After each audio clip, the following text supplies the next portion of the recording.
नमस्कार, आप देख रहे हैं संसद टीवी और मैं हूं आपके साथ अर्चना मिश्रा। भारतीय राजनीति के कुछ ऐसे व्यक्तित्व हैं जिनका जीवन सत्ता के अलावा एक विचारधारा, संघर्ष और राष्ट्र निर्माण की लंबी यात्रा का प्रतीक बन जाता है। आज का ये कार्यक्रम समर्पित है ऐसे ही एक युग पुरुष को, जिनका जीवन, राजनीतिक योगदान और विचारों की वो कहानी है जिसने भारतीय राजनीति की दिशा तय कर दी। वो भारत रत्न जिन्होंने अपने तप, त्याग और दूरदृष्टि से भारतीय लोकतंत्र को नई दिशा दी।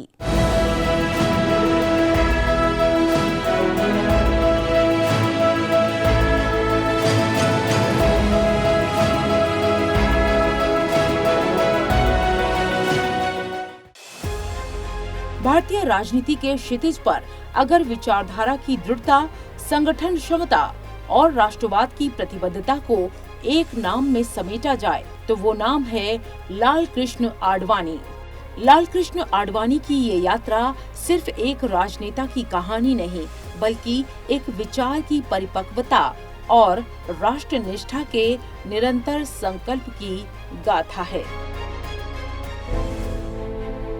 8 नवंबर 1927 को जन्मे लाल कृष्ण आडवाणी ने विभाजन के बाद देश सेवा को अपना कर्म क्षेत्र चुना और राष्ट्रीय स्वयं सेवक संघ के माध्यम से राष्ट्र सेवा की राह पकड़ी। साथ ही संगठन के कार्यों में सक्रिय भूमिका निभाई। भारतीय जनता पार्टी के संस्थापक स्तंभों में से एक लाल कृष्ण आडवाणी जी ने पार्टी को न केवल वैचारिक दिशा दी, बल्कि जनाधार भी दिया। उन्होंने जनसंघ के माध्यम से सक्रिय राजनीति में प्रवेश किया।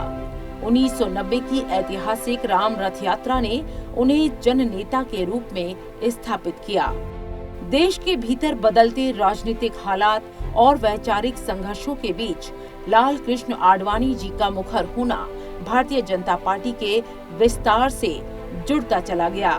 भीष्म पितामह कहे जाने वाले लाल कृष्ण आडवाणी संगठनकर्ता तक सीमित नहीं रहे।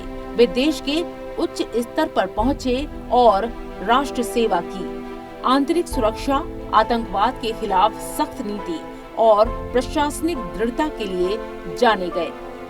संसद में उनके भाषण तथ्यपरक, तार्किक और राष्ट्र हित से प्रेरित रहे।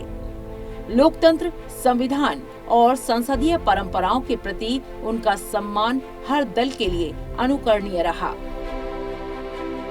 लाल कृष्ण आडवाणी 3 बार भारतीय जनता पार्टी के अध्यक्ष पद पर रहे, 4 बार राज्यसभा के और 5 बार लोकसभा के सदस्य रहे। वर्ष 1977 से वर्ष 1979 तक पहली बार केंद्र सरकार में बतौर कैबिनेट मंत्री सूचना प्रसारण मंत्रालय संभाला। लाल कृष्ण आडवाणी वर्ष 1999 में एनडीए की सरकार बनने के बाद पूर्व प्रधानमंत्री अटल बिहारी वाजपेयी के नेतृत्व में केंद्रीय गृह मंत्री बने और फिर इसी सरकार में उन्हें 29 जून 2002 को उप प्रधानमंत्री पद का दायित्व सौंपा गया। ये पद उनके राजनीतिक कार्यकाल का सबसे शीर्ष पद रहा। 2002 से 2004 तक उन्होंने देश के गृह मंत्री के रूप में कार्य किया। 2004 से 2009 के बीच वे भारत के उप प्रधानमंत्री रहे। आंतरिक सुरक्षा, आतंकवाद के विरुद्ध नीति, सीमाओं की सुरक्षा और प्रशासनिक दृढ़ता के क्षेत्र में उनके फैसले निर्णायक माने जाते हैं। लाल कृष्ण आडवाणी के योगदान को राष्ट्र ने भी सराहा।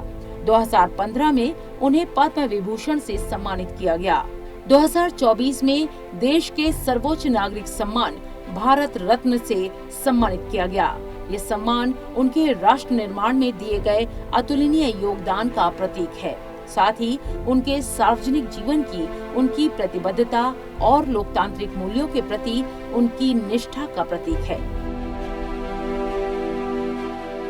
संसद में एक अच्छे सांसद के रूप में लाल कृष्ण आडवाणी अपनी भूमिका के लिए सराहे गए।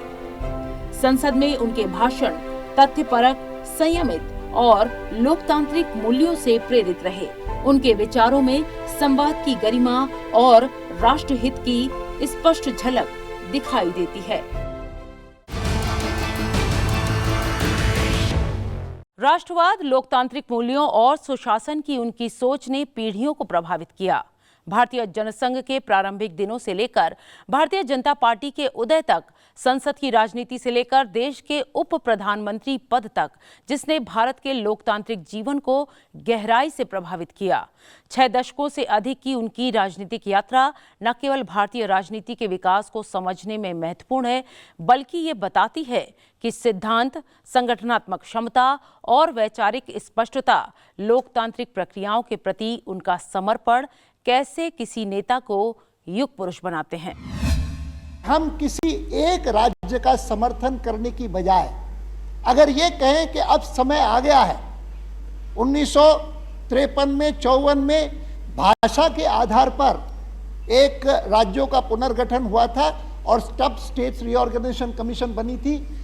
अच्छा होगा कि आज एक सेकंड स्टेट्स रीऑर्गेनाइजेशन कमीशन बनाई जाए।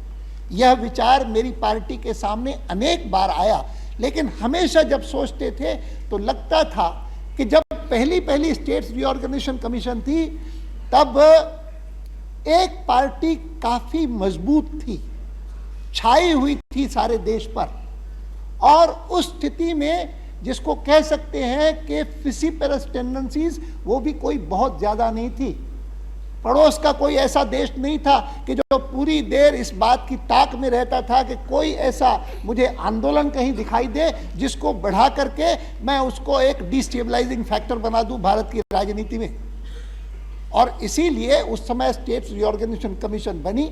ये ठीक है कि एसआरसी बनने से पहले एक जबरदस्त आंदोलन हुआ था, उसमें एक बलिदान भी हो गया और तब 1953 में और आंध्र का निर्माण हुआ था। ऐसा नहीं कि आंदोलन पहले नहीं हुए, लेकिन हमको बाद में हमेशा लगता था कि अगर स्टेट्स रीऑर्गेनाइजेशन कमीशन बनाएंगे तो जिस बात की आशंका कई लोगों ने आज प्रकट की है कि हम ये 3 राज्य बना करके ही कर रहे हैं, वह निश्चित रूप से होगा। हम आंदोलनों को आमंत्रित करेंगे, क्योंकि इसमें कोई संदेह नहीं कि बिना इन राज्यों को बनाए हुए भी पिछले कुछ सालों में यहां से वहां से कोई ना कोई अलग राज्य की मांग उठती रही है। और इसीलिए हमने सोचा कि अलग राज्यों की मांगे तो अनेक स्थानों पर है, और प्रायः जिस क्षेत्र से वो मांग उठती है, विदर्भ से मांग उठती है, बाकी महाराष्ट्र उसका विरोध करता है। हमने ये कसौटी रखी कि भाई अच्छा होगा कि अगर कहीं से किसी क्षेत्र से मांग उठे और उस प्रदेश की विधानसभा अगर कहे कि नहीं ये राज्य बनना चाहिए, तो हम उसको वजन दे करके हम मानेंगे। ऐसा नहीं कि प्रदेश की विधानसभा जो भी कहेगी उसको हम मानेंगे, लेकिन एक राज्य के निर्माण के संदर्भ में अगर मोटी तौर पर एक राज्य के निर्माण के पक्ष में उस प्रदेश की विधानसभा है तो उसका मतलब है कि एक आम सहमति तो है। सबसे पहले मैं सदन का अंतःकरण से धन्यवाद करना चाहता हूं कि लगातार 3 दिनों तक देर रात तक बैठ करके आपने इन विधेयकों को पारित किया। यह संभव नहीं होता अगर सरकार का साथ अधिकांश विपक्षी दलों ने, और जिनमें से भी प्रमुख रूप से प्रमुख विरोधी दल ने जिस सहजता से और जिस उत्साह से दिया वैसा न देते। और इसीलिए मैं सबसे अधिक धन्यवाद विपक्षी दलों को देना चाहूँगा, और उनको भी देना चाहूँगा कि जिन्होंने चाहे विरोध किया हो, लेकिन जिनकी पार्टी अगर विधानसभा के द्वारा यह प्रस्ताव पारित करके यहाँ न भेजती तो जो सिद्धांत इस सरकार ने स्वीकार किया कि हम झारखंड के राज्य का प्रस्ताव तब रखेंगे संसद में जब वहाँ की विधानसभा उसको पारित करके भेजेगी, तभी रखेंगे। अगर इसी कारण मैं श्री लालू प्रसाद जी यादव और उनके दल का भी धन्यवाद करना चाहूँगा कि यह झारखंड का निर्माण संभव हो सका है। ये कह करके मैं ये बात जोड़ना चाहूँगा कि आज हिंदुस्तान के लगभग 5 करोड़ जनसंख्या, इन 3 राज्यों की कुल संख्या 5 करोड़ है।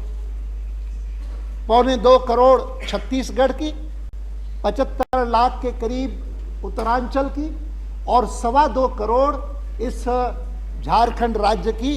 यह जो 5 करोड़ जनसंख्या है वह कितनी दुखी थी जब पिछले सत्र में, पिछले अधिवेशन में सरकार की ही कुछ त्रुटि के कारण हम जितना जल्दी लाना चाहते थे हम नहीं ला सके। मैं सलाह देना चाहूंगा आपके माध्यम से गृह मंत्री जी को कि आपने एक प्रश्न का उत्तर देते हुए कहा कि पत्र है और आपने ऐसा करके दिखाया। आपने उसको कोट नहीं किया, आपने उनका सार भी नहीं बताया, लेकिन कुल मिलाकर के जो संदेह प्रकट किया यहाँ से कि भाई किसी ने आपत्ति तो की नहीं कि हॉर्स ट्रेडिंग हो रही है, आपने कैसे कह दिया कि हॉर्स ट्रेडिंग हो रही है, या गवर्नर ने कैसे कह दिया, तो उसका आपने उत्तर दिया। तो मैं तो आपको सलाह दूंगा, इसमें क्या आपत्ति हो सकती है कि आप बता दें, आप दे दें, कोई आपत्ति नहीं हो सकती, क्योंकि सब लोगों की राय है कि आपको बताना चाहिए तो बताना चाहिए। आज जो मेरे सामने एक दुविधा है, कठिनाई है, वह यह है कि यह सारा सवाल जिस प्रकार से सदन में हुआ है उसी प्रकार से स्टैंडिंग कमेटी में भी हुआ, और वहां पर भी इस बात पर बहुत आग्रह था कि ये सिंगल डिजिट पर बैन लगा करके और 3 डिजिट या 5 डिजिट लॉटरीज को परमिट करना ये ठीक नहीं है। पूर्ण प्रतिबंध होना चाहिए, और संपूर्ण प्रतिबंध सरकारी लॉटरी पर, केंद्र की लॉटरी पर, राज्यों की लॉटरी पर और प्राइवेट लॉटरीज पर, सभी पर। यह सहमति होते हुए भी आखिर तो वहां पर अधिकारी भी होते हैं। मैं मानता हूं कि वहां पर जितने सदस्य थे वे इस बात को भी स्वीकार करते थे कि पिछले साल चाहे सीमित प्रतिबंध लगा, हम में से कोई ऐसी बात न करे जिससे सीमित प्रतिबंध खत्म हो जाए। सीमित प्रतिबंध नहीं लग करके संपूर्ण प्रतिबंध लगता बहुत अच्छा था, लेकिन अगर संपूर्ण प्रतिबंध नहीं लगा और सीमित प्रतिबंध लगा तो आज संपूर्ण प्रतिबंध लगाने की प्रक्रिया में हम इस सीमित प्रतिबंध को भी खत्म कर दें, चाहे 15 दिन के लिए हो, चाहे 20 दिन के लिए हो, और वो 20 दिन जो है वह सबसे अधिक घातक हो गरीबों के लिए और उन लोगों के लिए लाभकारक हो जो इसमें से कमाते हैं, ये वो नहीं चाहते थे। इसीलिए उन्होंने अधिकारियों से पूछा कि भाई अगर मानो हमारा यह स्टैंडिंग कमेटी ये तय करती है कि आपको 8 तारीख से पहले, ये लैप्स होने से पहले बिल लाना है,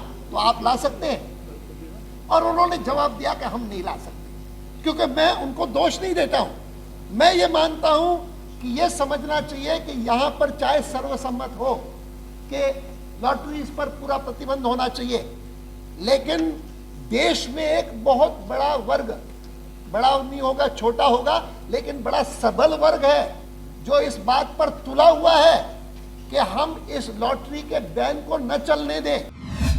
मैं संसद में 1970 से हूँ और 70 से बीच में 2 साल नहीं रहा, राज्यसभा में या लोकसभा में लगातार रहा हूँ, और मैं जानता हूँ कि मुझे भी एम्बैरेसमेंट होता है जब भी सत्र के अंत में आकर के आखिरी दिन या 2 दिन पहले इस प्रकार का विधेयक पारित होता है और सब प्रकार के नियमों को एक तरफ रख करके और बिना बहस के हम पास कर लेते हैं।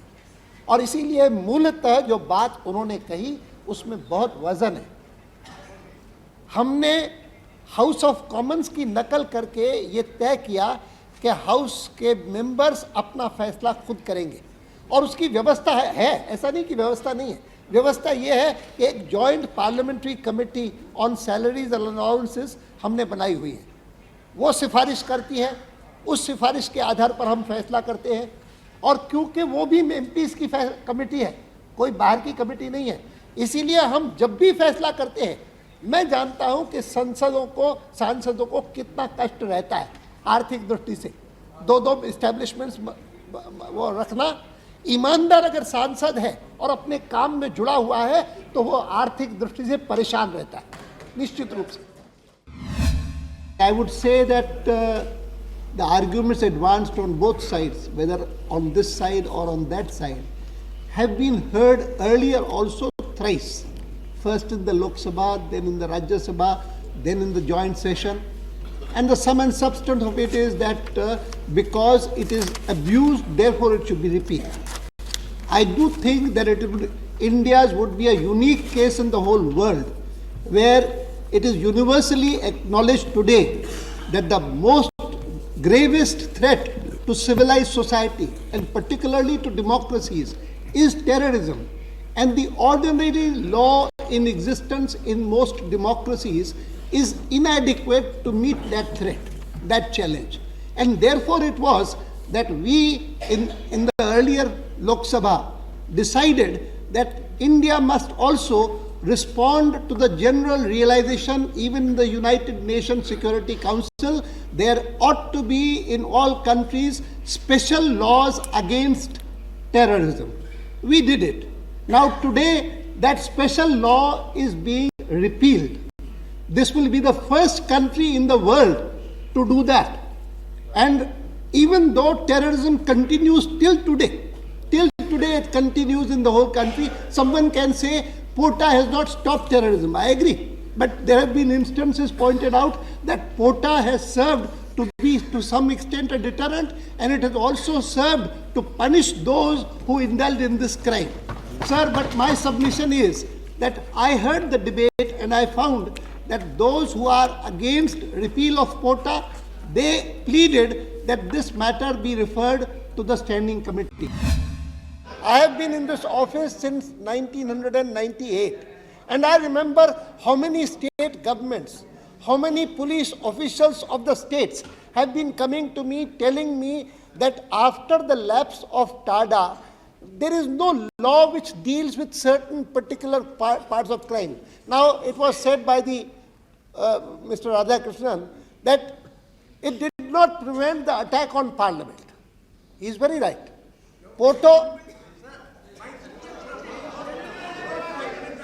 Please, let me complete. Please let him. आपको इतनी patience तो होनी चाहिए. You are very right that POTO and the ordinance did not prevent the attack on Parliament. It did not prevent other. But there is a law against murder. There is a law against murder. There is a law against rape. Does that prevent murder? Does that prevent rape? It doesn't. So laws are intended for different purposes. They are intended to see that those who commit a crime are brought to book. Today, there are no laws. The present criminal system and the structure doesn't have adequate laws to deal with crimes of this kind. It is not a preventive law. Preventive detention is a different law. TADA also was intended to bring to book certain kinds of criminals, terrorist act, disruptive. It failed. You are right when you say that so many thousands were arrested, only a few hundred were booked. One reason was that very many thousands were arrested who were not terrorists. I have known in Gujarat, I was perhaps among the first to oppose, to preside over a conference against TADA in Gujarat, because TADA was being used. TADA was being used against farmers. Please, listen to me, Basudevji. Listen to me, Basudevji. I would appeal to you that today, the world over, suddenly after 11th September, even the democracies which are committed to human rights, which have a system which was far more lenient than ours, they have come to the conclusion that the present laws are inadequate. And so America, so UK, so very many countries of Europe, democracies, they have adopted far more stringent laws than the one that I propose to introduce today. इस महत्वपूर्ण विधेयक पर प्रायः 1 स्वर से सबने इसका समर्थन किया है. थोड़ी बहुत चिंताएं जो प्रकट की हैं वह भी मेरे समझ में आती हैं. जैसे अभी रामविलास जी कह रहे थे कि हम कोई ये नहीं मानते कि इसी प्रकार से संविधान का संशोधन करके हर समस्या का हल हो जाएगा. ये कोई किसी के मन में गलतफहमी नहीं है. लेकिन यह बात भी सही है कि इस पर जितना कंसेंसस बना है वह इससे पहले बनना काफ़ी मुश्किल दिखता था. मैं इस अवसर पर धन्यवाद देना चाहूँगा आसाम के प्रदेश सरकार को और बोडो समाज के प्रतिनिधियों को, विशेषकर बोडो लिबरेशन टाइगर्स की संस्था को, कि जिनके द्वारा और भारत सरकार ने मिलकर के यह समझौता किया जो 10 फरवरी को स्वीकार हुआ। 21 राउंड चले, काफ़ी देर तक इस पर चर्चा चलती रही और प्रदेश की सरकार, चाहे उसका स्वरूप बदल गया, चुनाव से पहले एक थी, बाद में दूसरी आई, लेकिन दोनों ने मिलकर के जिस प्रकार से समस्या को हल करने की कोशिश की वह इस बात का परिचायक था कि चाहे पूरी तरह से हम बोडो समाज की समस्याओं का निराकरण न भी कर सके तो भी पहले जो प्रयत्न हुआ था उसमें कुछ कमियां रह गई थी, वह इस संविधान संशोधन से काफ़ी मात्रा में सुलझ जाएंगी, यह मान करके यह कंसेंसस हमने किया। देश में टेररिज्म बढ़ने के बाद, और केवल हमारे देश में नहीं, प्रायः सभी लोकतंत्रीय देशों में जिनमें कभी भी कोई इस प्रकार के कानून नहीं होते थे, जैसे हमारे यहाँ पर टेररिज्म के आने से भी पहले कई परिस्थितियों को ध्यान में रख करके हमने स्वीकार किए। उन देशों में भी पोटा से भी अधिक कठोर कानून बनाए गए। ऐसे बहुत सारे लोकतंत्रीय देश हैं जहां पर प्रिवेंटिव डिटेंशन के कोई कानून नहीं और बिना अपराध बताए हुए किसी को बंदी बनाना ये वहां पर कभी माना नहीं गया। लेकिन आतंकवाद, खास करके 9/11 की अमेरिका के घटनाओं के बाद इस रूप में देखा जाने लगा जैसे मानो कि इस प्रकार का कोई अपराध हो ही नहीं सकता, और इसीलिए उसको रोकने के लिए सब प्रकार के बाकी रूल ऑफ लॉ के जो प्रतिबंध हैं उनको एक तरफ रख करके कानून बनाना चाहिए। हमने ऐसा नहीं किया। आखिर तो सही कह रहे थे वासुदेव आचार्य, कोट कर रहे थे टाडा की सुप्रीम कोर्ट की जजमेंट को, और सही है कि सुप्रीम कोर्ट की टाडा की जो जजमेंट थी उसमें कहा गया था कि इसका दुरुपयोग बहुत हुआ है और इसीलिए इस प्रकार के कोई कानून बनाए जाएं तो अमुक सावधानियां बरती जानी चाहिए और अमुक प्रकार के सेफ गार्ड्स जरूर होने चाहिए।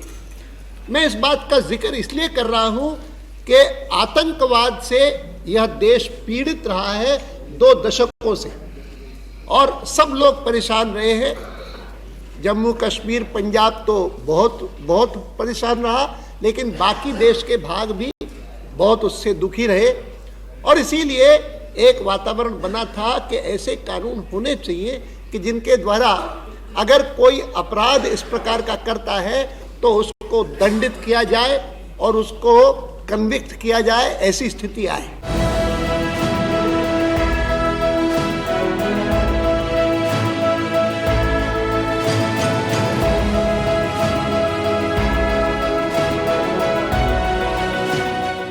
भारत रत्न लालकृष्ण आडवाणी केवल एक राजनेता नहीं बल्कि भारतीय राजनीति का एक विचार, एक परंपरा और एक युग हैं।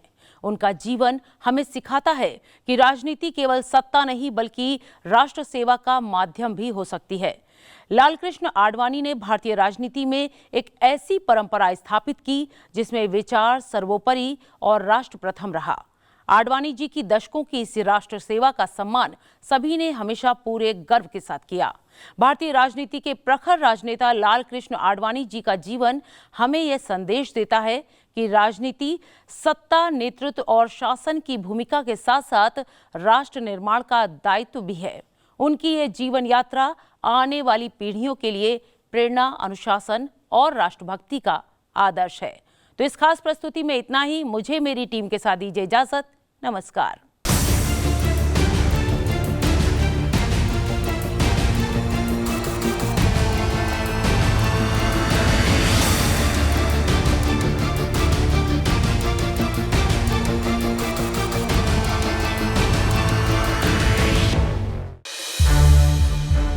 संसद टीवी के और भी प्रोग्राम्स देखने के लिए सब्सक्राइब करें हमारा YouTube चैनल और हाँ, इन्हें लाइक और शेयर करना ना भूलें